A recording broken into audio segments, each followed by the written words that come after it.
Jesse Fresco, Hardcore Bloodshot here with my 3 picks of the week. 2 out of the 3 of these I have wrapped up. First up, I'm going to start with, of course, Bloodshot Salvation. This is the final issue of Jeff Lemire's run. For those that don't know, I do go to conventions as the character Bloodshot. I've been doing it since 2013, so this character in this book means a lot to me. Unfortunately, this is not the most elegant ending.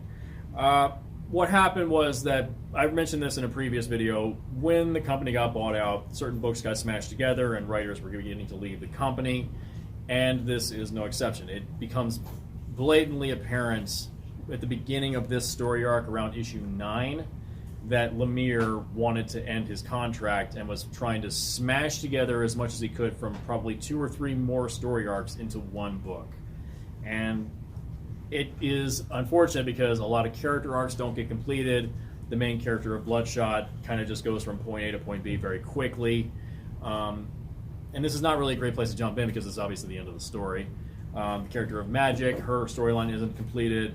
Rampage is just kind of there, doesn't really do much.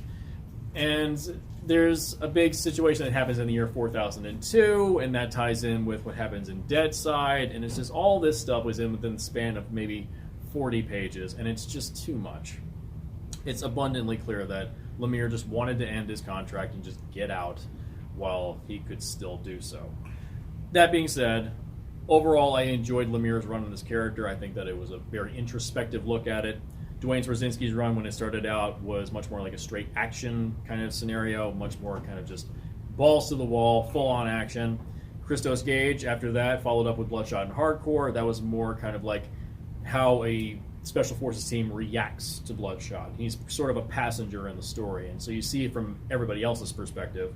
And then Lemire came in and made it much more introspective. You got to understand him as a person, understand why he is the way he is, and how he is struggling with trying to not be the horrible person that he has become. It's an interesting analysis. I'll probably read it again in trades. It'll probably resonate a little bit more then. But as single issues, it's kind of a little weak. Artwork is fantastic as always. Valiant always has great artwork, but it just feels like it's a little bit, it's too little too late, unfortunately. So not necessarily the greatest and most elegant ending. Overall, I liked it, but, you know, if you want to read Lemire's run, you got to start from the beginning. This is the completion. This is the ending. The next storyline will be Bloodshot Rising Spirit coming out in November. Hopefully, that run will be much, much better. Next up, we have Robocop, Citizen's Arrest. Now, I'm a huge Robocop fan, and tying in a little bit to Bloodshot, Bloodshot was created by Kevin Van Hook, and he shares a birthday with both Peter Weller, the original Robocop, who also shares a birthday with Nancy Allen, who was also in Robocop, and me. We all share the exact same birthday. You must be Robocop. Oh, I know. I probably am. So Robocop's a movie I saw when I was 7 years old, and I think I turned out pretty well, kind of. Yeah, so this character means a lot to me. There have been many comic books of Robocop over the years. There was a bunch from Avatar, where they adapted Frank Miller's unused screenplays for Robocop 2 and 3, which were kind of okay. Dynamite had the rights for a while. They did their own storylines, which were, again, only okay.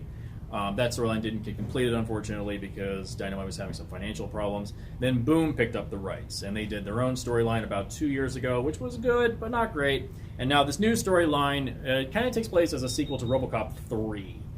In terms of the book itself, I'm going to recommend this book with an asterisk. 2 asterisks. 1, the artwork, not so good. The artwork is a little bit on the crappy side. It's pretty abundant that they kind of got a second-rate artist. I don't mean that as a slant against the artist. It's just not your type. It's a little cheap. It's a little cartoony. It's not good.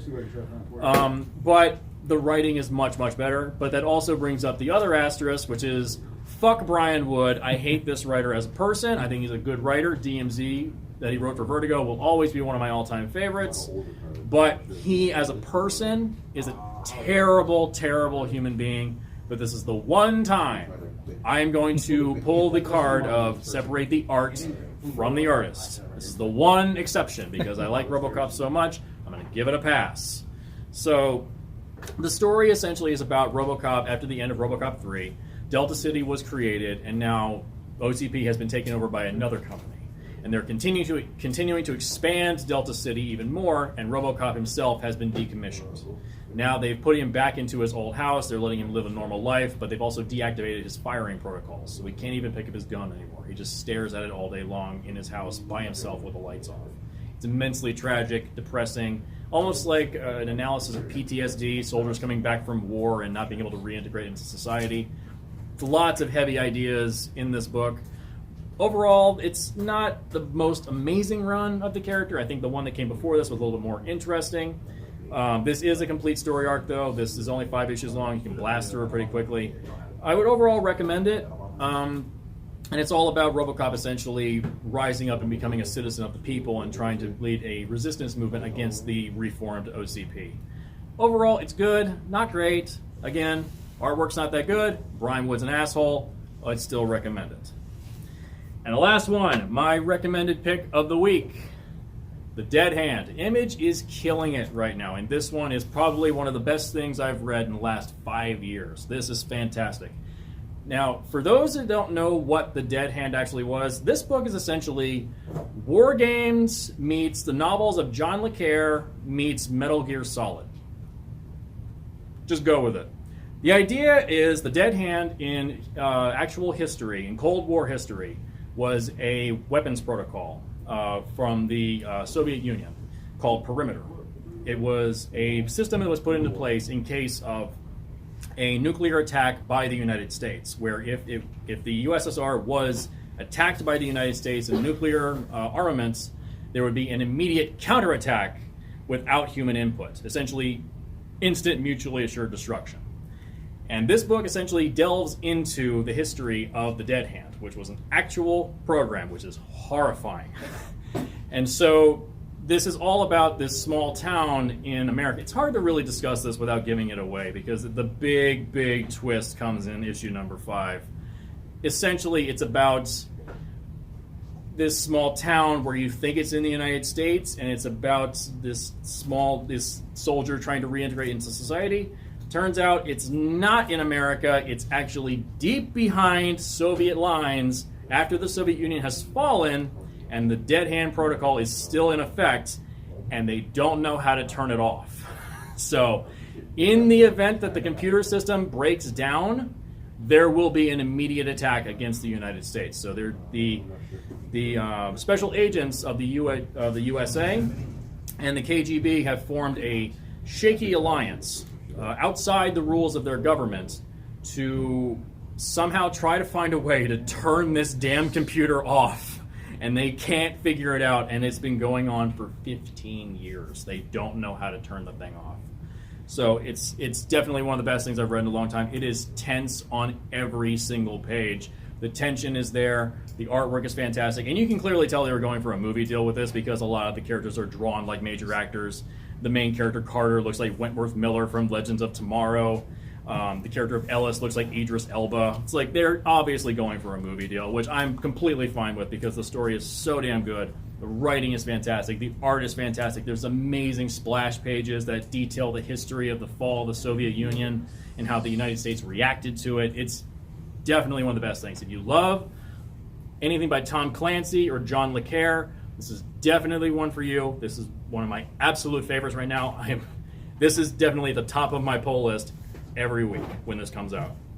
So if you get a chance, if you love the work of Tom Clancy, John le Carre, definitely pick this up. That's my 3 picks for the week. Bloodshot Salvation, Robocop Citizen's Arrest, and The Dead Hand.